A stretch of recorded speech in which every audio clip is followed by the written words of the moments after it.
Alrighty, so I am Justine. I'm Jennifer Sinicrope. Alright, so first question is, what doctrine in Wilbur's heart drove him to advocate? And then the second part of it is, why is the doctrine of the family so important to have in your heart to be passionate and persistent? Do you just want to go back and forth and maybe discuss each other's? Yeah. Okay. The first thing I wrote was Wilbur felt slavery should be abolished. He felt God chose him to make sure it was done. And I kind of went a little bit of a different direction because I kind of felt like he was wrestling with the Lord a little bit. So because his altercation with his butler when he was sitting out in the grass. So, and he wasn't sure where he fit in. He wasn't sure if he was supposed to, and even when he went to the preacher too, whether or not he was supposed to go to the Lord or, go be a voice of the Lord or for him to be in politics. He wasn't sure that he could do both. So he was wrestling a little bit with the Lord on that one. Yeah, I definitely felt that. I felt that when he was in the garden, right before Richard walked in on his little admiring of the spider webs, I saw that he was questioning that, and I think it was in his heart, but it was almost as if he felt ashamed. Like, am I really here to do this? I sort of felt like he either felt he wasn't worthy enough, or is this even possible? Am I hearing things kind of feeling? Yeah. Well, it's kind of like the phrase that he said to Richard. He says, I think God found me. Right. So instead of him finding God, is God found me. Right. So the next point that I wrote was the doctrine of the family is important to have in your heart because the family is central to God's plan. Okay. I took some words from Sister Beck's talk about the doctrine of the family, and she said there's a line in there that says, if they don't know the doctrine, they can't defend it. So you can't defend something you don't necessarily believe in. So, yeah. So it was one of those things where he was fighting that inner fight of, I've never been in this position, but I know it's wrong. Sure. Kind of thing. And so it's like, I don't even know how to do that. And so that's why he went back to John and said, okay, you've been here before. This has been your life. So how do I fight this? So. Right. I felt that you do have to live it to understand it. Mm-hmm. You have to understand what you are fighting for. You're correct. And when it came to the slavery, I go into there a little further in these questions, but even him just getting in the box, it was a silly little thing, childish, but he wanted to see what it was like to be in that space. Yeah. The next thing I noted was without families, if they break apart, then Satan wins. And that just goes along with why is the doctrine of the family so important to have in your heart to be passionate and persistent. Well, without the families, if families break apart, Satan wins. I think that's an important point to realize. Yeah, I agree with that. So, again, it goes kind of back to if you don't know what you're missing, then you don't know what to defend kind of thing. Sure. So, I did a little bit of research when I watch a historical fiction kind of like that. I usually try and go back and do a little bit of research. And so I did a little bit of research on William Pitt, who was his best friend. He was the youngest prime minister in Great Britain. He was elected when he was 24. Right. So, which they joked about when they were running. But he also died not being married and not having an heir. So he didn't have any children and he wasn't even married. So, and he told Wilbur at the end of his life that he was worried and he was scared about dying and wished that he had had the same faith that Wilbur did. So, and Wilbur had something to fight for. You know, he had more than just his freedom and his pride. He had more of the family obligation and his faith. So, and that's something that Pitt didn't have. So you kind of need, you know, that resource to fight for. Right. With the movie going back and forth as it did, I'm trying to think at what point Pitt did die. He died before it was abolished. He did die before it was abolished. It was almost the same time frame. So it was like within a year of each other. So it was really, really close. Right. Let's see. When we are passionate about building better families, we make it difficult for Satan to penetrate the bond. And I look at this, it's interesting because even when he met Barbara, he was not interested in anything. He was feeling his pain. He was uncomfortable. He was feeling defeated. And a family was the last thing on his mind. And they both had pride to overcome in order to even make an attempt at that relationship. But once they did, it was strong from the start. And I think that when he was at his lowest, when he was it was a very short part of the movie where he was at his lowest and he just wanted to hear about the baby and wanted to know about what it would be like. It was almost like hearing those affirmations made him stronger and made him overcome what he was dealing with at that point. So I put that with building a better family, with them bearing children and them going further into their relationship. They were able to fight off what comes at them. Yeah, I agree. I had the issue with time, and I think this went with the persistent part of this. That time. There's a phrase that people say that time heals things, but in this case, it was actually a time of learning. So that same time frame you're talking about, that was a time for him to regroup, for him to things to focus, and redirect a couple things. He kind of wanted to put it under the rug a little bit, but it wouldn't go away because all the flashbacks that he saw of the different slaves, and after reading Stephen's letters about his experiences in Jamaica, that still kind of got to him. He knew he needed to engage, but just didn't know how to do it.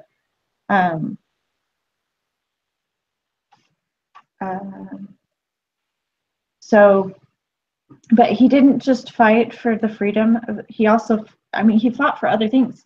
It wasn't just like it said at the end of the movie, and then they always threw in there the animal rights thing. That was from the get-go with the horse, and then him having all those animals and telling Barbara, yeah, I have all these animals, and they even talked about it too. So, but he didn't just fight for the slave trade. He fought for many causes through the whole course of time. The next thing I have down is we are all God's children and deserve to live in families growing even closer to our Savior as we develop. So it's sort of what we just talked about. As he grew, as he learned, he grew closer to God. And there was that other scene of him admiring the spider web once again. I think that it's important that we do develop and grow closer together so that we can achieve what we're meant to achieve. I agree.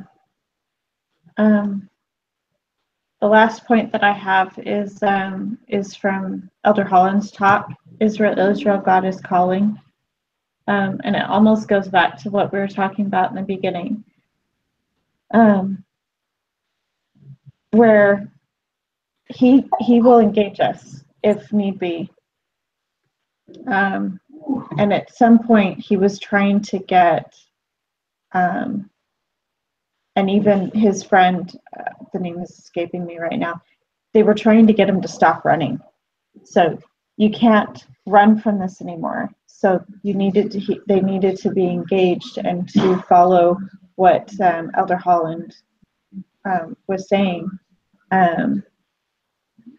Even Wilbur talked about it. He talked about he grew up religious and he knew the gospel, and then he became foolish, in his own words, and walked away from it. So, and I loved the phrase, some of the things that the preacher John Newton said, that it would be a long journey, and that it was going to be rough, and it was going to be tough, and he was going to have to get down in the trenches in order to get this accomplished. And it wasn't going to come all at once. Like he used the parallel of the storm. It's going to be a drizzle, so it's not going to be a huge storm. Right. I like that. I enjoyed the back and forth talks that he had with him in the movie. I really did. Yeah. And it sounded like those talks started when he was a boy, which was also neat to hear. The last book I have on this one is, if we are persistent with our passion of families, we may change the way people think around us, making marriage second nature once again. We live in a time where it's just not. And one of the papers that I wrote this semester for this class was on that topic. I nannied for the years leading up to me having my own children. All those children are now early to mid-20s. I would say mid-20s now. Not a single one, even in a serious relationship. They're all single, and it's not second nature like it was when I was growing up. I married at 18. I think that, and I wasn't even in the church. It was just what I grew up wanting. And I think that when we advocate for the importance of families, we're then pressing forward in that fight to make families, to put them in the importance that they should be, and make marriage a priority, where cohabitation is more of a priority now than marriage.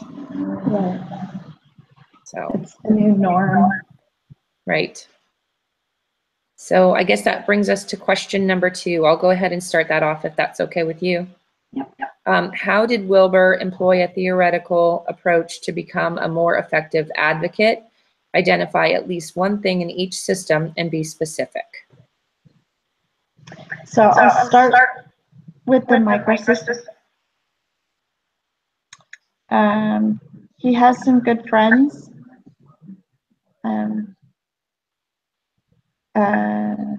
Okay, so he has some good friends he finds happiness and pleasure with. Pitt and Wilberforce played cards, and they're running through the estate. They're supporting each other through their political careers. I mean, Pitt said, "I can't do this without you." So, and he needed Wilberforce to engage because he knew, this is what we need to do.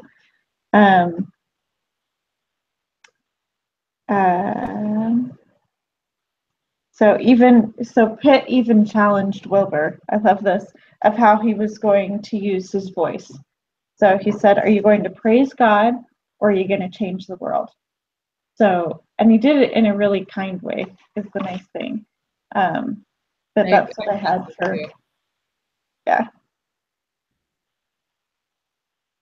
Is that your microsystem? Yeah, that's my microsystem. I wrote, to me, Wilbur's microsystem was his family, Marianne and his cousin Henry, eventually his wife Barbara, his household staff, including Richard, his butler, his best friend, William Pitt, the needy he desired to feed, the injured animals he chose to take in, the town he lived in, Liverpool, his preacher who who was the captain of a slave ship for 20 years, his passion for God and equality. He used his passion and love for people and animals to fuel him to push for the bill to pass to abolish slavery.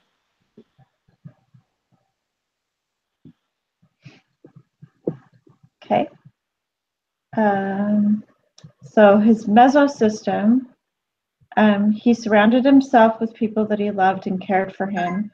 His good friend, Thornton, cared for him. That was, I guess, his cousin and his wife, Marianne.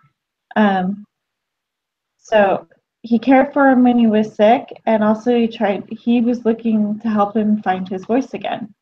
I love that phrase from Clarkson when he said, "Oh, he found his voice again," when he was in the field.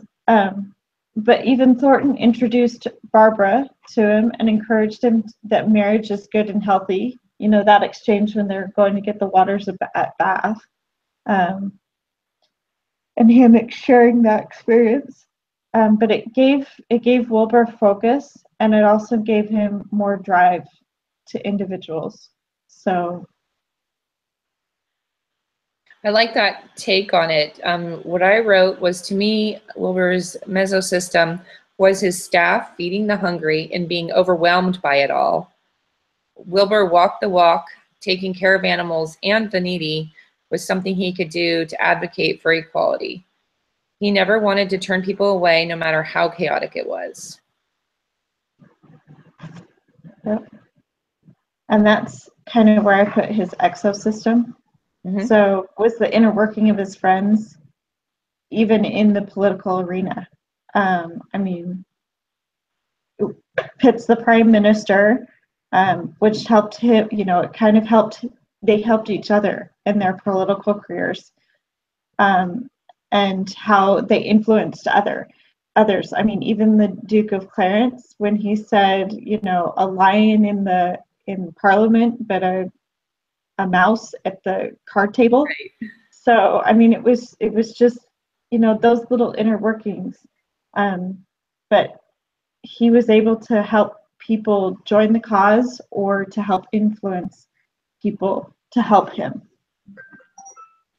So I took it as this. I said, to me, Wilbur's exosystem was the slaves that were suffering a great deal in this time. Wilbur put himself in the position of a slave by envisioning what it would be like to live the way they did. Doing so made his passion to advocate for them even stronger. That's good. Macro system, he had a sense of beliefs and that someone or something should be created equally and not be subjected to harsh treatment. So, and that kind of goes with his animal rights and his, you know, the slavery rights, or that no one should be subjected to slavery. They only answer only to God, and Wilbur showed them. He showed him when he was sticking up for the horse. So I put in examples, and then feeding all the people was another example of the macro. But yeah, he seemed to overwhelm his cook and not know how to manage that. That was a little funny. But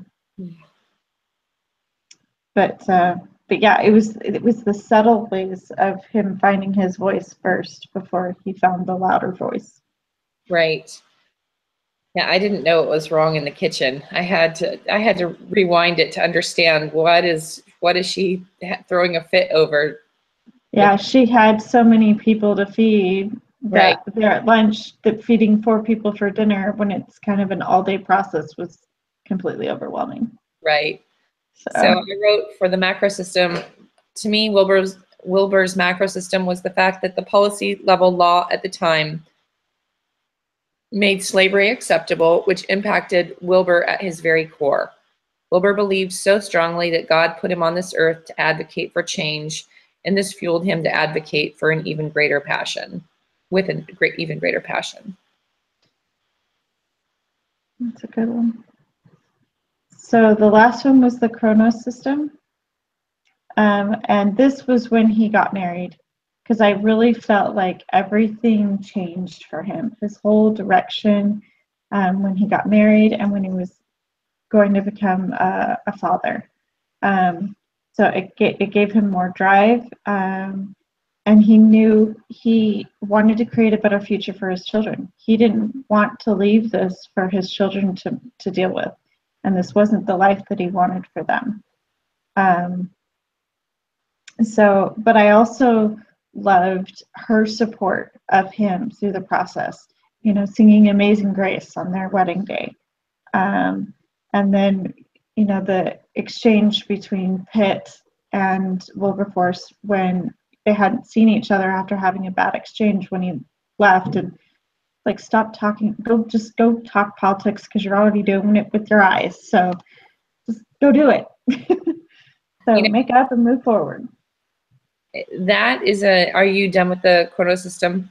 Mm-hmm. That's an interesting take on the chrono system. I did not look at it like that at all.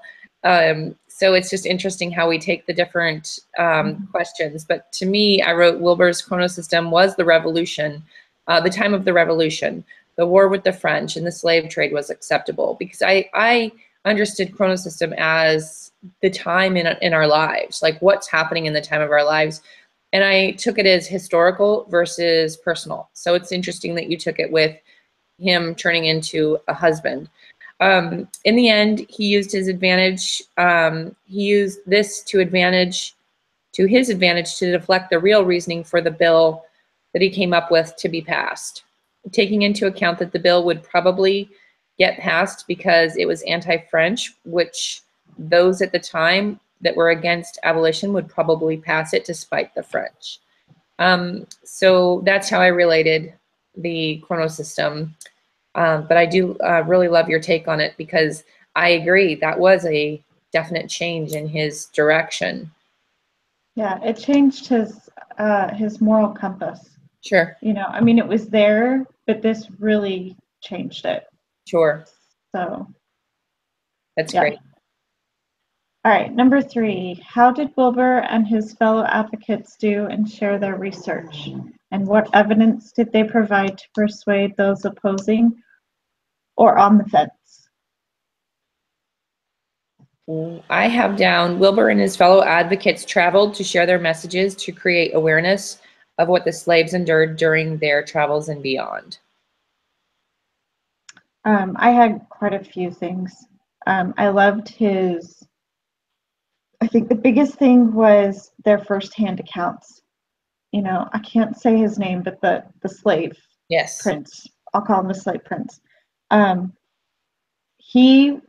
His book, that's the firsthand account of this is what's going on. So you can't ignore what's going on when I'm obviously evidence of it. So, and then the second point was sharing that experience or that exchange that they had with the port officials and their wives. So, and that whole community, standing on the back of the Madagascar, I'm like, this is a slave ship. And that smell that you're smelling, this is what they smelled for 3 months. And that 400 people from one journey died. And only 200 people survived. Do you want that on your conscience? I'm not sure I want that on my conscience. So that was powerful. When I wrote down when he tricked the wealthy group of individuals into boating near the slave ship so that they could smell the smell of death. And it allowed them, who seemed to be on the fence on where they stood, to listen to what the people went through on their journey, as well as how many individuals were lost along the way, just like you said.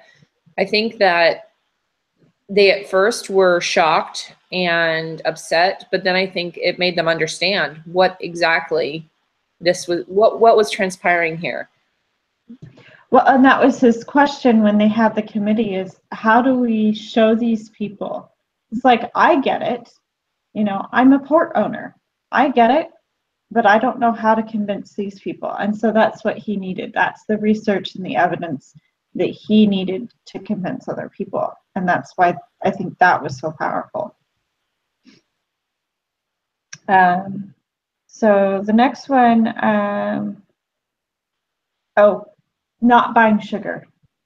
So from slave countries, you know, that whole exchange with Barbara saying, I had everybody convinced at the age of 14 that there was slavery blood made into that sugar. And so none of her friends would have sugar from a slave country. So, you know, so a little bit of it was scare tactics to frighten people. Even Pitt did it with Dundas, with of course, it kind of backfired on him with the card game. Right. So, but they used that to try and get, you know, a little bit of popularity and a little bit more of influence. So some of it worked and some of it didn't work. I think another good trick was when Wilbur was on the Madagascar, even just touching the slave shackles, you know, just having them right there out in front of him, it just brought it that much more alive. Along with the smell, it was a little bit more reality. Yeah. So using someone of stature, someone that had credibility, Fox. Yes. Fox was kind of a huge wild card, and they didn't know how to play him until the petition. So, but I mean, they were thoroughly shocked when he walked in the room. But sometimes when you have that much backing and that much power and credibility, it gives you enough evidence that maybe there is something that needs to be looked at here, so that we're not seeing. So, because this guy is a very respected person. So, I mean, he was even called a traitor when he flipped sides, but he knew that there was more to this, and so Right. eventually came around. That was a good point. Do you have any more on number 3? I do. I have one more. It was the secretary, who was also a lawyer. So Stevens. Mm-hmm. I mean, he's the one that went and did the firsthand, you know, wrote all the documents. This is the ship. This is what's going on with the ship. And having all of that documented was so important, because without that documentation, they weren't able to. It was when they were looking at the petition. So he kept record of where everybody sat, so they knew where their focus needed to be. That's what it was. So they knew where their focus needed to be. Okay, we need to go fix this with the target audience. So it was kind of like the dragonfly effect, where this is where we need to focus, where we'll get more out of it. So that's how I felt like Stevens was a big part. He was brilliant. He was brilliant with his tactics. Yes. All right, for number 4, I have, how does the film portray the importance of working together as a group? What has family advocacy group work taught you?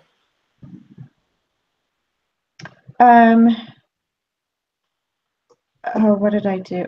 So my daughter plays the cello in an orchestra. And I also thought of Elder Holland's talk a couple of general conferences ago with singing in the choir.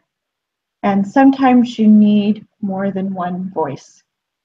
And sometimes you need someone to speak a little bit louder to make the point, but they're all needed for one purpose.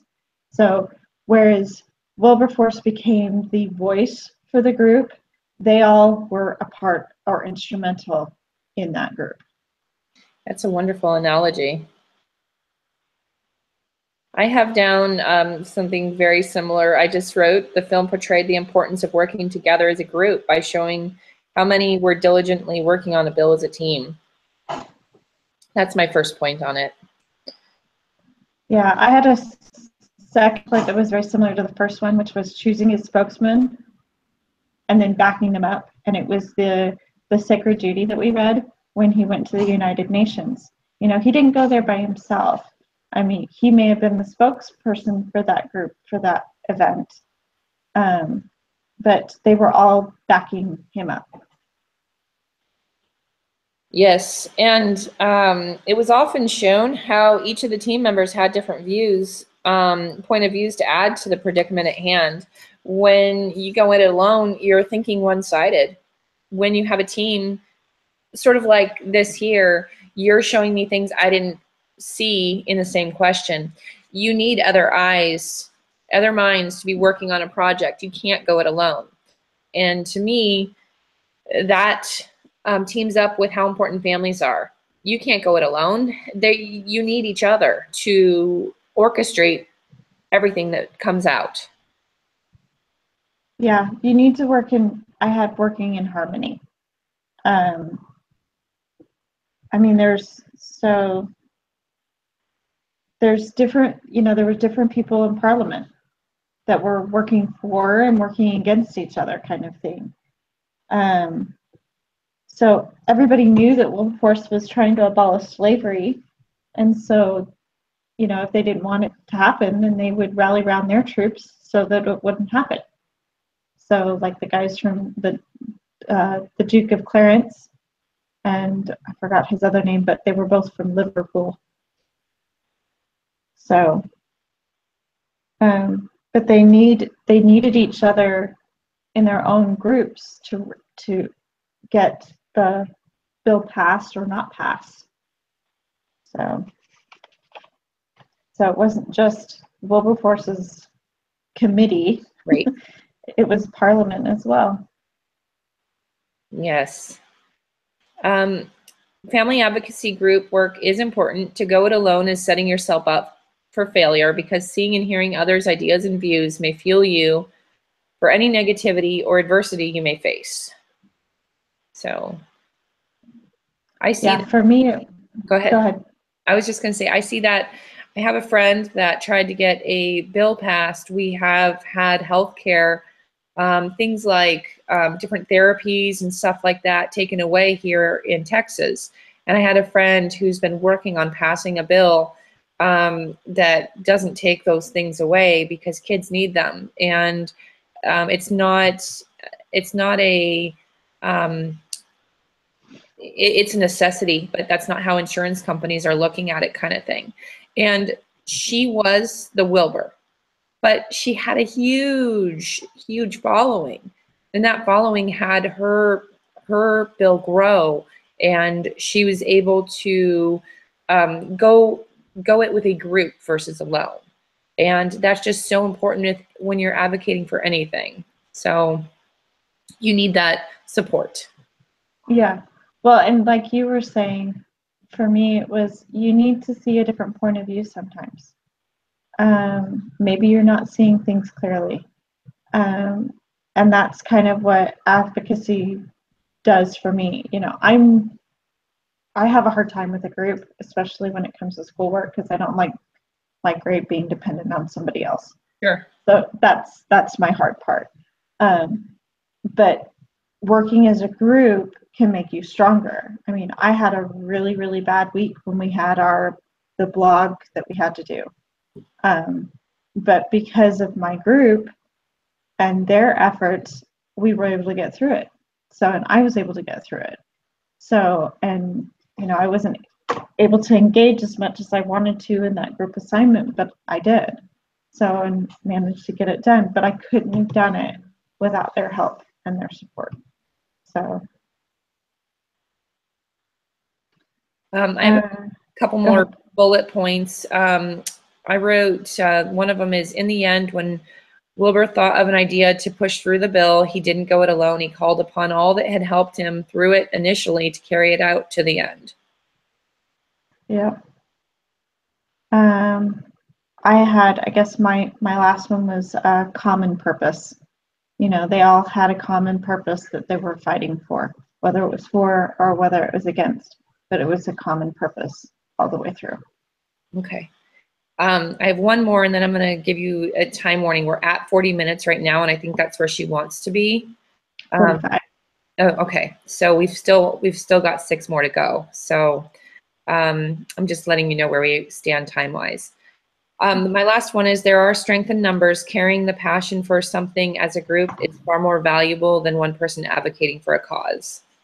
And perhaps what we can do for the future is look through what we've written and just, instead of reading each bullet point, kind of give a gist of it, and we'll go from there. You want to do number 5? Sure. What parallels do you see between Wilbur and Captain Moroni in Alma 46? What is a Christian and a professional family advocate, and how did Wilbur exemplify that? And how can you be effective and Christ-like against such loud and often degrading voices? So for my first one,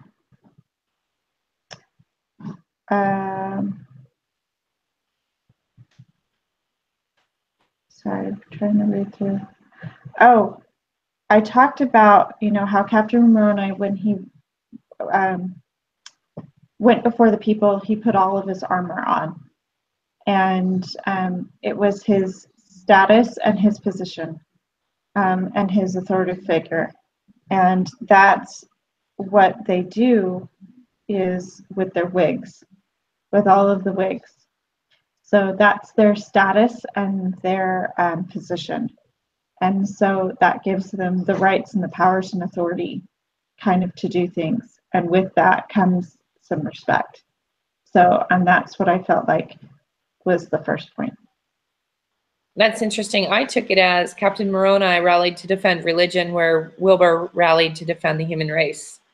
So that's, again, a great reason for this meetup, because I didn't think of it that way at all, but I love your point. Yeah. So the next one was they didn't have the same type of title of liberty, but they were similar.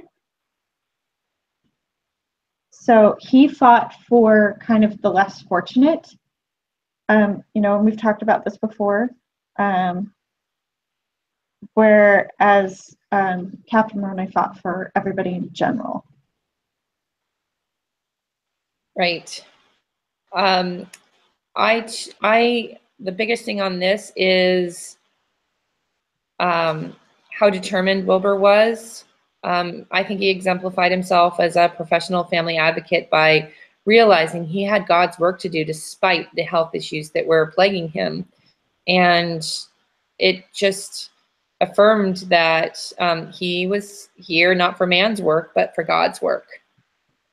Yeah, I had a very similar one when, with the account of Stephen's brought back from Haiti, of the gal, the slave who viewed him as the God. My God is Wilberforce that's going to save me. So, yeah, very similar to what you had. All right, so you ready to move on to 6? Yeah. Marcia Barlow spoke on persuasive speaking and writing. Did Wilbur and others exemplify any of Marcia's ideas? If so, how? Biggest one in this one was the redirect, Mm-hmm. a reframing issue, where they took the issue, instead of presenting this huge abolish slavery bill, of using the flagships or the flags of the ships and addressing it through that way. So in trying to get it passed. That's absolutely spot on, but that's not what I took from it. What I wrote was how he created the story and explained exactly what the slaves endured during their journey. He took a hard topic to speak about and he made it interesting. So you were doing nothing but listening, and his persuasion was spot on at that point. So yeah. So do you take on 7 on this? Yeah, we can go ahead and go on 7. Okay, so what role did the government policy and religious freedom play in the fight of the slave trade? And did you see their political system being pro-family? Why or why not? And answer all these questions. So this one was a little bit harder for me, but I went back to the speech we watched with Senator Brent Hill, and how it was his testimony that kind of got me, because government scares me half to death.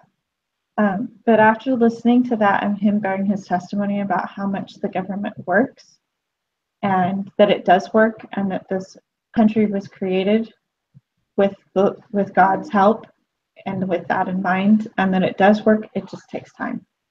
And that is completely evident in how long, I mean, it took 15 to 20 years for this to happen. Right. So, it's a long process, but it works. That's a good take on it. I broke it down as the government policy allowed the slavery, where the religious freedom is against it, and the fight to make those that allowed it understand that all men are created equal is how I saw that. The underlying thing that he was trying to explain was everyone was equal. The one man lost, it could have been anyone. It could have been anyone. These are how many men are lost, and their lives matter. I see that the political system being against family in the movie, what I heard was favored by what was going on to positively affect the economy. I felt that was their only reason to not do it. I felt it was in their hearts to stop it. Yeah, it wasn't very pro-family at all. It was about their covering their financial, what's the word I'm looking for? Freedom, entitlement. That's all that they cared about was their plantations. Sure. And having more than France did. Another reason that I think that they were not pro-family, being pro-family to me would nourish and protect the family unit. Allowing slavery allowed families to be torn apart. It allowed family members to die in the journey, and it took away their freedom. So that's another reason why I said no on that one. Well, and then there's one last point, because Sister Beck talks about it with horse language. When it's how you take the word condolence. Pitts comes in after, during the reception and says, "My condolences." That's very not family. So it's like kind of that's a slap in the face. Oh, so he gets married, it's a bad thing? Yeah. I took my condolences as, you poor woman, you're stuck with this man. That's how I took it. I did too, but it can be construed both ways. Exactly. So, do you want to read 8?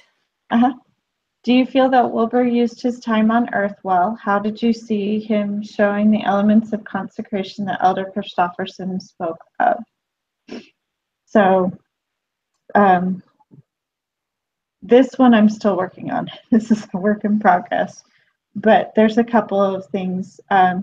His respect for his personal body, that was when he was trying to get, that night that he stopped taking his opiates. Mm-hmm. So, and poured it down the drain. It's like, okay, I can't do this and function if I'm on this stuff. I need clarity of mind. So he obviously gave a ton of service and work in his life to many different causes. Purity for me was when he stuck to his beliefs. Not, when he was struggling or when he was first trying to find God, when he was playing cards with the Duke of Clarence, and he's like, okay, I'm offering you this guy. Mm-hmm. And he's just like, we're done.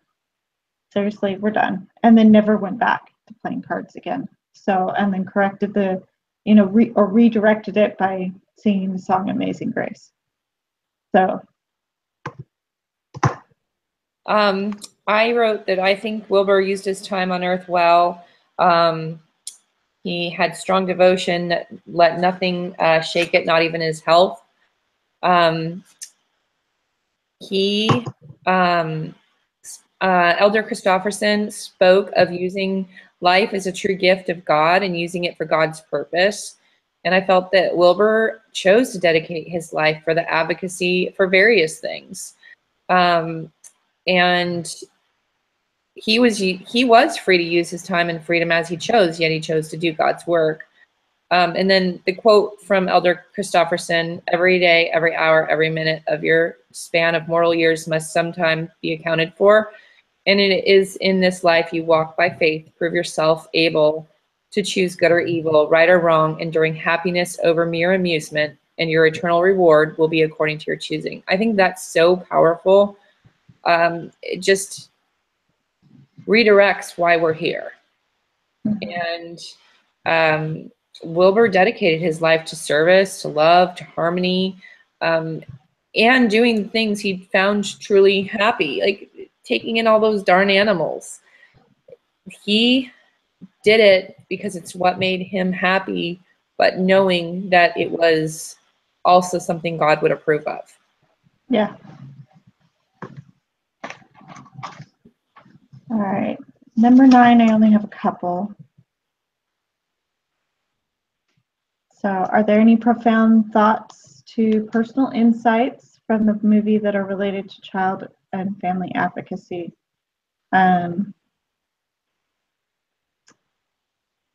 There was a part where I just kind of felt like Pitt betrayed Wilbur. And I was like, you're the one that started all this. Even Wilbur said it. But yet you're going to turn your back all for power and respect and forget what you're actually fighting for.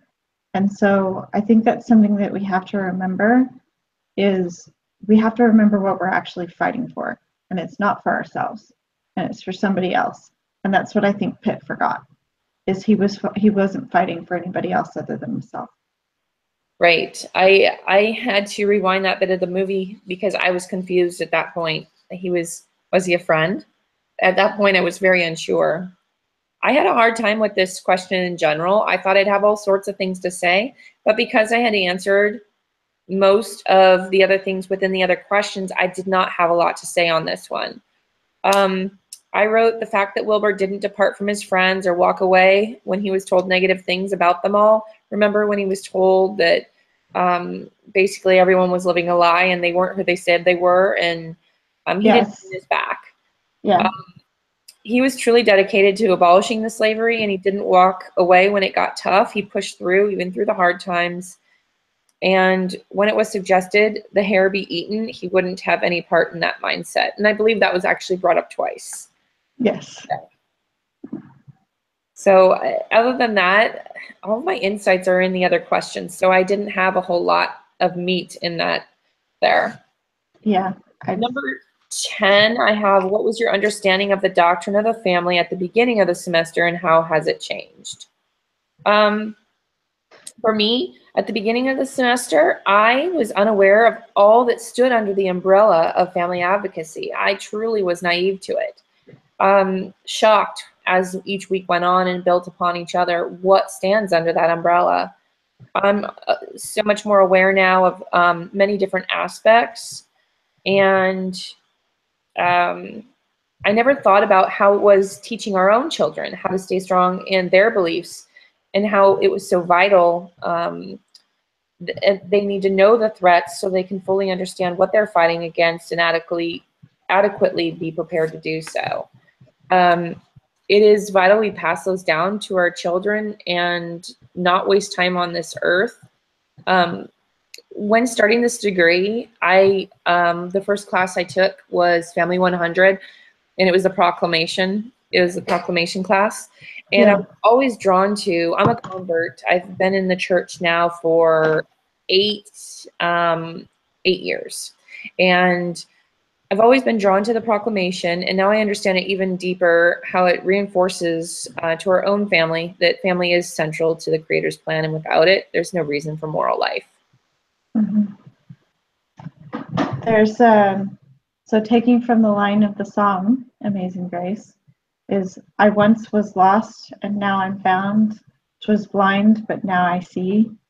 So that kind of encompasses a lot of what you just said as well. It's kind of like I had one little thought of, okay, this is what this is, and it's completely expanded from there.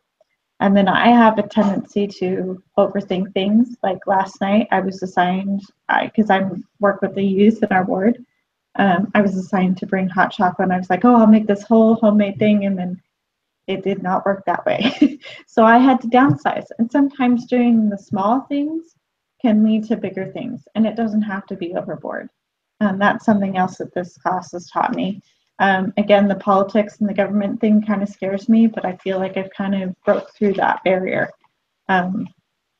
where it's not as scary. I know where I stand, and I can stand on my own 2 feet, and I don't have to ride my husband's coattails on that one. So, and I actually know what I believe in and where I stand on certain things now. The journey is long, it's hard. It's not going to be an easy fix. To think what the world would be like if everybody had listened to what President Hinckley said when the proclamation came out almost 20 years ago. It'd be completely different. We wouldn't have the issues we have now. Right. That's my belief. And then going and teaching the doctrine, or what Sister Beck said about the doctrine of the family, of how the fall of the creation and the atonement all work together. Right. So that was huge and eye-opening for someone that's been a member her whole life. So. Number 11, picture your spouse and children, current or future. Write down some thoughts about how they will benefit from you taking this class. These were kind of bullet. I can go through really quick bullet Sure. points. Being involved, teaching them the difference between civil rights and religious freedom, importance of voting,